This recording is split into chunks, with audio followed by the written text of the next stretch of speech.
Hello नमस्कार जय हिंद साथियों। मैं अश्विनी गंगवार स्वागत करता हूं आपके अपने यूट्यूब चैनल डी के करियर क्लास में। तो साथियों आज हम फिर से आपके साथ आए हैं एक नए टॉपिक के साथ। एक ग्राम विकास योजना जो हमारा टॉपिक चल रहा था, तो ग्राम विकास योजना एवं प्रबंधन वाला टॉपिक है।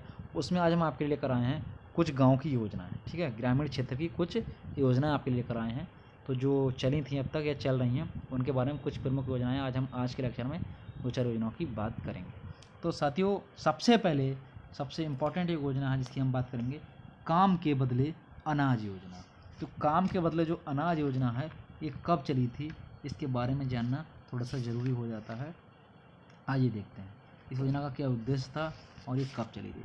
तो ये योजना पाँचवीं पंचवर्षीय योजना। अब पाँचवीं पंचवर्षीय योजना कब आई थी जानना जरूरी। 1974 से 1978 के समय जो पाँचवीं पंचवर्षीय योजना आई थी ये उस समय शुरू हुई थी। ठीक है, तो पाँचवीं पंचवर्षीय योजना के दौरान 1977 में शुरू की गई थी। इस योजना में काम या मजदूरी के बदले रुपए न देकर अनाज दिया या लिया जाता था। यानी कि अगर आप काम करेंगे तो आपको भैया काम के बदले रुपए तो नहीं मिलेगा, लेकिन आपको उसके बदले अनाज मिल जाएगा। ठीक है, तो ये अनाज वाली क्यों भैया इन्होंने योजना चलाई थी, क्योंकि उस समय बताते हैं कि काफ़ी सूखा पड़ा था, काफ़ी अकाल पड़ा था, काफ़ी गरीबी थी हमारे देश में, भुखमरी की समस्या बहुत ज़्यादा थी। तो भुखमरी की समस्या से निपटने के लिए ये योजना चलाई गई थी। अब एक सवाल हमारे मन में आता है, आपने जैसे कि पाँचवीं पंचवर्षीय योजना जो थी तो 1974-78 के समय थी, तो उस समय सरकार किसकी थी, एक कार्यकाल किसका था, ये जानना बहुत जरूरी है। तो उस समय भाइयों सरकार थी इंदिरा गांधी जी की। तो कार्यकाल किसका था उस समय, इंदिरा गांधी का। ये बात भी ध्यान रखना आपको ज़रूरी है। ठीक है, एक सेकेंड। तो पाँचवीं पंचवर्षीय योजना के समय इंदिरा गांधी जी की सरकार थी, आयरन लेडी की। ठीक है, तो उस समय की बात है।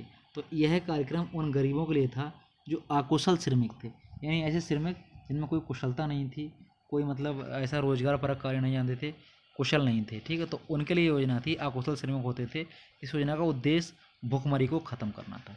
तो भारत के प्रधानमंत्री मनमोहन सिंह ने दोबारा से इस योजना को नए सिरे से 2014 में आंध्र प्रदेश में रंगारेड्डी जिले से शुरू किया।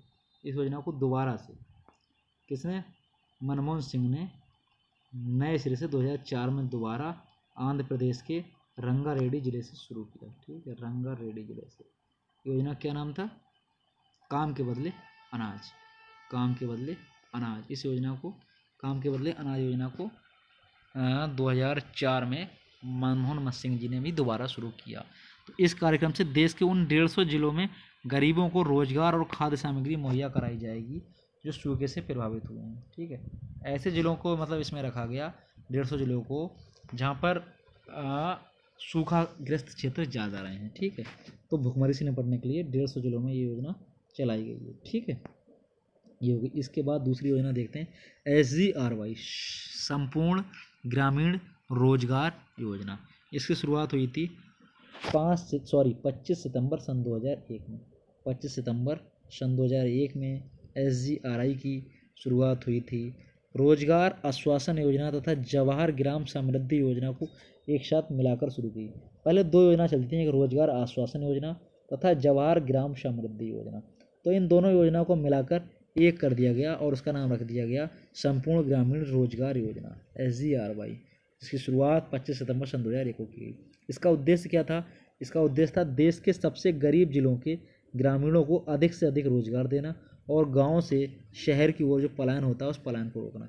आप जानते हो गांव से आदमी शहर की तरफ क्यों पलायन करता है, ताकि उसको रोजगार मिले, ताकि उसके पास चार पैसे आएँ, ताकि उसके बच्चों का कुछ भला हो सके। अब जब उसको भैया रोजगार नहीं मिलेगा गाँव में तो वो शहर की ओर पलायन करेगा। तो उस सब चीज़ों को देखते हुए सरकारों ने गाँव में ही काम देना शुरू किया ताकि लोग शहर की ओर ना जाएँ। ठीक है, तो इस योजना का ये उद्देश्य था। अब उसके बाद तीसरी और सबसे इम्पॉर्टेंट योजना, ये मोस्ट इम्पॉर्टेंट है और लगभग हर परीक्षा में इससे सवाल पूछे जाते हैं। इसको बहुत अच्छे से समझ लीजिएगा और जितने चाहिए उतने स्टार इस पर बना लीजिएगा, जितने चाहें उतने बना लीजिएगा। इस योजना से सवाल पूछा ही पूछा जाएगा आपके लिए और लगभग हर एग्ज़ाम में पूछा जाता है। ठीक है, इस पर इस तरह से स्टार 4-6 बना लीजिएगा। ठीक है साथियों, तो आइए इसके बारे में जानते हैं कौन सी योजना जो इतनी इंपॉर्टेंट है, जिसको हम लोग जानते हैं नरेगा नाम से या मनरेगा नाम से।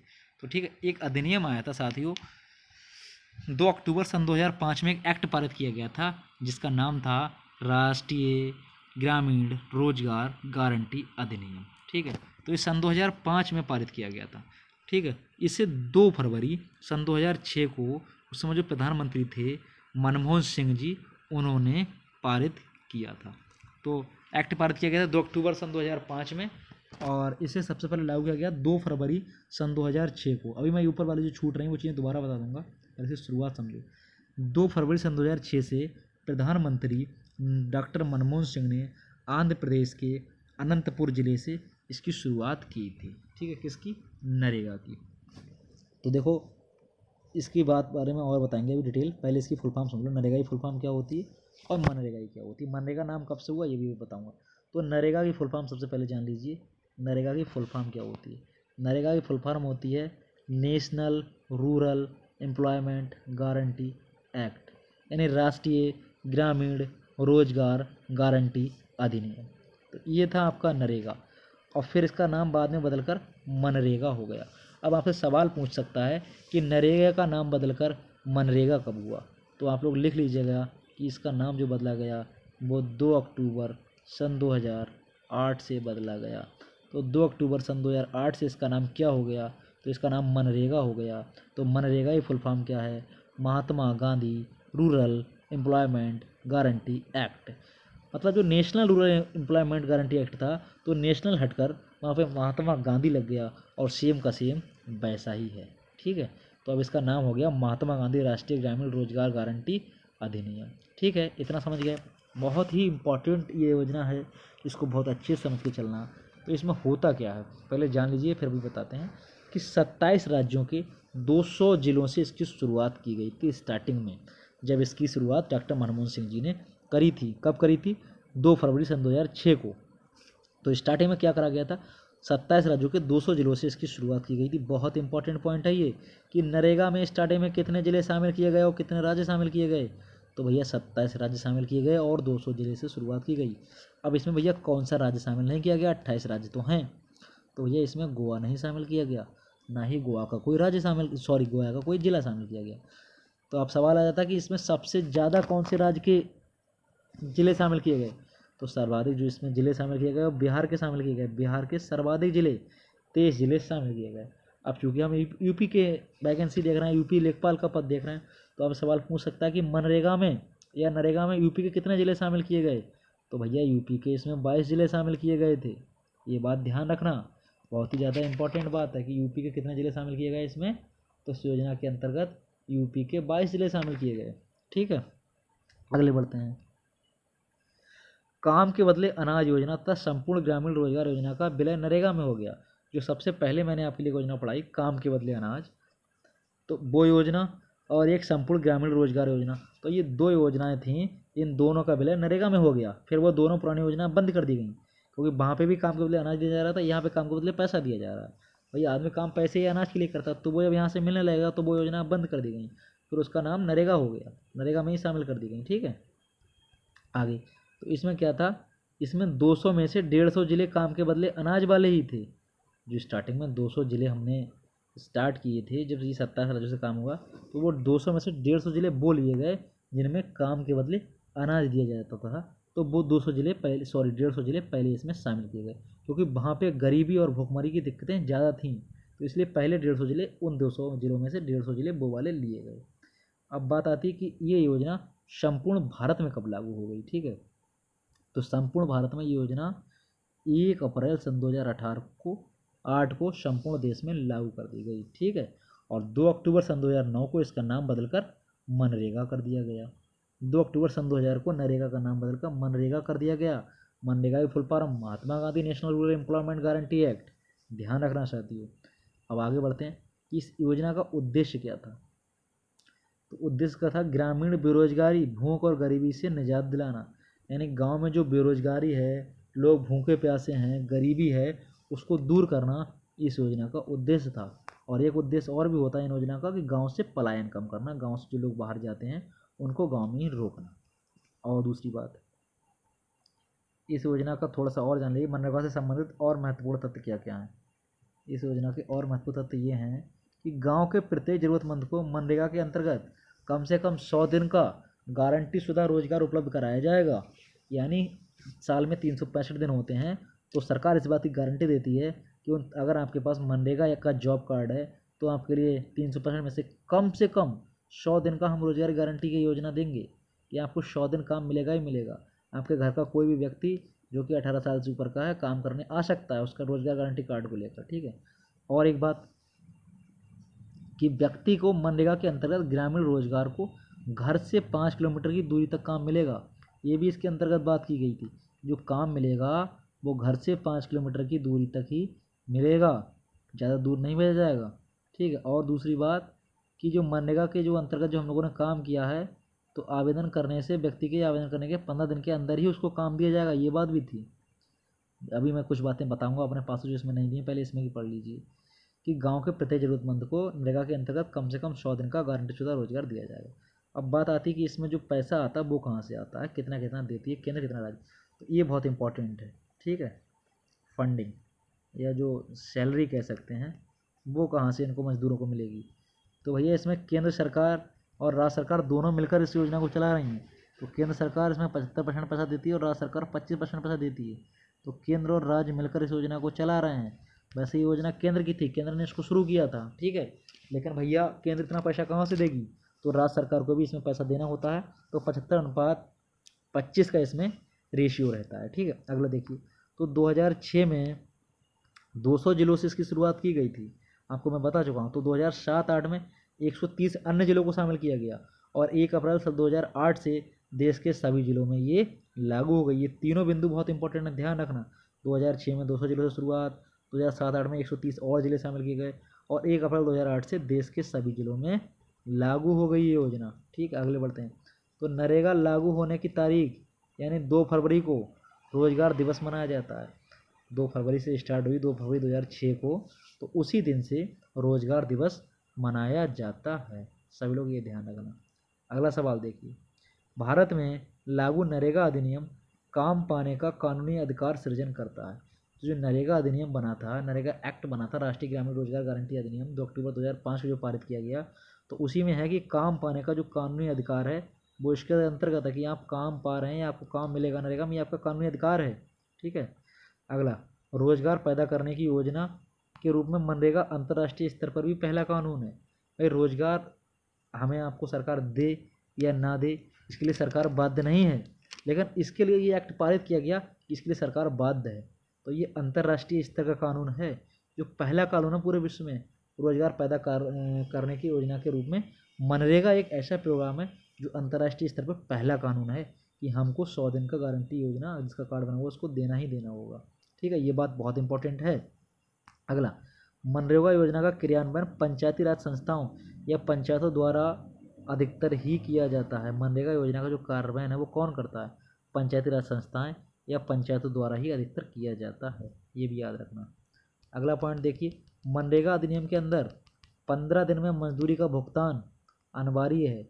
यानी अगर आपने मजदूरी करी है, पहली बात तो मैंने आपको बताया कि व्यक्ति ने जैसे ही आवेदन किया मनरेगा के लिए तो उसको 15 दिन के अंदर रोजगार दिया जाएगा, उसको काम दिया जाएगा। उसके बाद जब उसने काम कर दी, अपनी मजदूरी कर दी, तो 15 दिन के अंदर उसके लिए उस मजदूरी का भुगतान हो जाना चाहिए, ये अनिवार्य है। उसका अकाउंट लगता है मजदूर का, उसके अकाउंट में पैसा आ जाना चाहिए। तथा मनरेगा में 33% महिलाओं का कार्य में नियोजन होना अनिवार्य है। यानी अगर आपके गांव में 100 मजदूर कार्य कर रहे हैं मनरेगा के अंतर्गत, 100 लोग कार्य कर रहे हैं, तो उसमें 33% महिलाओं को भी कार्य पे आप लगाएंगे, ठीक है। अगला, मनरेगा कार्यस्थल पर पेयजल, बच्चों को लेटने व खेलने की व्यवस्था, मरहम पट्टी इत्यादि की सुविधा भी अनिवार्य है। यानी मनरेगा का जो स्थल है जहाँ पर कार्य हो रहा है, जहाँ पर मजदूर कार्य कर रहे हैं, तो भैया एक तो उनके लिए वहाँ पे पीने की व्यवस्था होनी चाहिए, शुद्ध जल की, ठीक है, पीने के पेयजल की व्यवस्था होनी चाहिए। अगर कोई महिला कार्य कर रहा है, उसके छोटे बच्चे हैं, नवजात शिशु है, तो वह बच्चों को लेटने और खेलने की व्यवस्था होनी चाहिए। और अगर कोई मजदूर वहाँ पे कार्य कर रहा है, किसी कार्य की वजह से उससे वहाँ पे चोट लग गई या खून निकल आया, कहीं पे दुर्घटना हो गई, तो उसके लिए वहाँ पे हमारे लिए तत्काल के लिए मरहम पट्टी इत्यादि की भी सुविधा अनिवार्य रूप से होनी चाहिए, ठीक है। ये बात आप लोग जान लेना। अगला, मनरेगा एक अधिकार आधारित योजना है, इसे महिलाओं को प्राथमिकता दी जाती है। तो भैया महिलाएं क्या होती हैं, महिलाएं कहा जाता है जैसे कोई, इसमें ये अधिकार आधारित योजना है तो इसमें अगर आपके गांव में पुरुष से ज़्यादा महिलाएं काम करने वाली हैं तो इसमें जो प्रायोरिटी मिलेगी पहले वो महिलाओं को मिलेगी। मान लो किसी महिला का पति नहीं रहा या किसी महिला के पति बाहर रहते हैं, उस महिला घर पे दिक्कत है, तो वो महिला अगर काम चाहती है तो आप महिला को पहले काम देंगे, ये ठीक है ना। अगला, इसमें दैनिक मजदूरी दर कितनी होती है। तो 2006 में जब ये योजना शुरू हुई थी तो कम से कम 60 रुपये इसकी मजदूरी थी, ठीक है, कम से कम 60 रुपये होगी। और 1 जून सन 2020 को फिर 2013-14 में कम से कम 132 रुपये 132 रुपये इसकी कर दी गई मजदूरी। फिर उसके बाद 1 जून सन 2020 से कम से कम 202 रुपये कर दी गई। और उत्तर प्रदेश में किसी करी गई इतनी, इसकी उत्तर प्रदेश में 204 रुपये थी, ठीक है, 204 रुपये की गई 1 जून सन 2002 से कम 202 मजदूरी होगी, और उत्तर प्रदेश में 204 मजदूरी थी, ठीक है। और आगे चलकर बताते हैं कि इसकी जो शुरुआत की गई तब 120 रुपये मजदूरी थी, और इस समय जो इसकी मजदूरी है वो 220 रुपये चल रही है, ठीक है। चलिए अगले, आपसे पूछ लेगा कि नरेगा में कितनी मजदूरी दी जाती है, तो आप याद रखना कम से कम 202 रुपये, इससे कम नहीं देंगे, और या 220 रुपये, तो याद कर लेना, ठीक है, 220 रुपये भी लिख लेना। तो फिर आगे बढ़ते हैं, आइए। तो हाल ही में हमारे जो इस समय प्रधानमंत्री हैं, दूसरी बार बने प्रधानमंत्री नरेंद्र मोदी जी, उन्होंने आत्मनिर्भर भारत के, कहाँ गया, मोदी जी ने आत्मनिर्भर भारत के 20 लाख करोड़ के आर्थिक पैकेज में से मनरेगा के लिए 2020-21 के लिए आपके 1,01,000 करोड़ रुपए आवंटित किए। 1,01,000 रुपये करोड़, बहुत बड़ी धनराशि है भाई ये, तो इतनी उन्होंने मोदी जी ने आवंटित की है। अब इतनी बड़ी धनराशि मोदी जी ने आवंटित की है मनरेगा के लिए, जो पिछले की तुलना में लगभग 40,000 करोड़ अधिक है। कितनी है ये, 1,01,000 करोड़ रुपए 2020-21 के लिए आवंटित की थी मोदी जी ने, जो पिछली बार से 4,000 करोड़ अधिक थे, ठीक है। तो मनरेगा में 4 मई सन 2012 को 30 नए कार्य जोड़े गए, ये भी ध्यान रखना। और मैं आपको एक बात बता दूं, यहाँ पे लिखी हुई नहीं है कि प्रधानमंत्री जो नरेंद्र मोदी हैं उन्होंने इसे निर्धनता निवारण के जीवंत स्मारक की संज्ञा दी है। नरेगा को काय की मोदी जी ने एक संज्ञा दी है, तो उसको क्या कहते हैं, एक नोट कर लीजिए। नरेंद्र मोदी ने निर्धनता निवारण के जीवंत स्मारक की संज्ञा दी है। प्रधानमंत्री नरेंद्र मोदी ने मनरेगा को निर्धनता निवारण के जीवंत स्मारक की संज्ञा दी है। कहीं आपसे पूछ सकता है तो इसको कहीं साइड से नोट कर लिया जाएगा, ठीक है। आगे, मनरेगा में 4 मई सन 2012 को 30 नए कार्य जोड़े गए थे, और 26 फरवरी सन 2004 को केंद्र सरकार के आदेश के द्वारा आदिवासियों के लिए 150 दिन का रोजगार मनरेगा के अंतर्गत देने की स्वीकृति प्रदान की गई। जैसे कि मनरेगा के अंतर्गत 100 दिन का गारंटी रोजगार योजना है ये, लेकिन आदिवासियों के लिए 150 दिन का रोजगार मनरेगा के अंतर्गत दिया जाएगा। ये स्वीकृति सन 2014 को केंद्र सरकार के द्वारा पारित कर दी गई। अब पूछ लेते हैं कि इसकी मजदूरी राज्यवार पूछ लेते हैं कि मनरेगा में कितना कितना पैसा किस राज्य में दिया जाता है। तो सबसे ज़्यादा इंपॉर्टेंट है आपके लिए उत्तर प्रदेश में जरूर याद होना चाहिए कि मनरेगा में कितना पैसा दिया जाता है। तो सिक्किम में मनरेगा की दैनिक मजदूरी कितनी है, 318 रुपये। हरियाणा में मनरेगा की दैनिक मजदूरी कितनी है, 315 रुपये। और उत्तर प्रदेश में मनरेगा की मजदूरी कितनी है, 204 रुपये। तो आपको भैया उत्तर प्रदेश वाली जरूर याद होनी चाहिए कि उत्तर प्रदेश में कितनी मजदूरी है, तो 204 रुपये। और कॉमनली आपसे पूछ ले, अगर किसी राज्य का नाम ना दे कि नरेगा में कितनी मजदूरी दी जाती है, तो आप 220 रुपये लगा के आएंगे, ठीक है। अगर राज्य बार पूछ ले तो आपको अपना राज्य की याद होनी चाहिए। तो इस समय उत्तर प्रदेश में जो मजदूरी दी जा रही है नरेगा की, वो 204 रुपये दी जा रही है। तो साथियों, कैसा लगा आपके लिए इस वीडियो। और सबसे इम्पोर्टेंट, ये राष्ट्रीय ग्रामीण रोजगार गारंटी अधिनियम जो नरेगा वाला था, इसको बहुत अच्छे से तैयार कर लेना। और बाकी नेक्स्ट क्लास में हम अगली योजनाएं लेकर आएंगे आपके लिए। तब तक के लिए साथियों, नमस्कार। Thanks for watching, like share and subscribe my channel. Okay.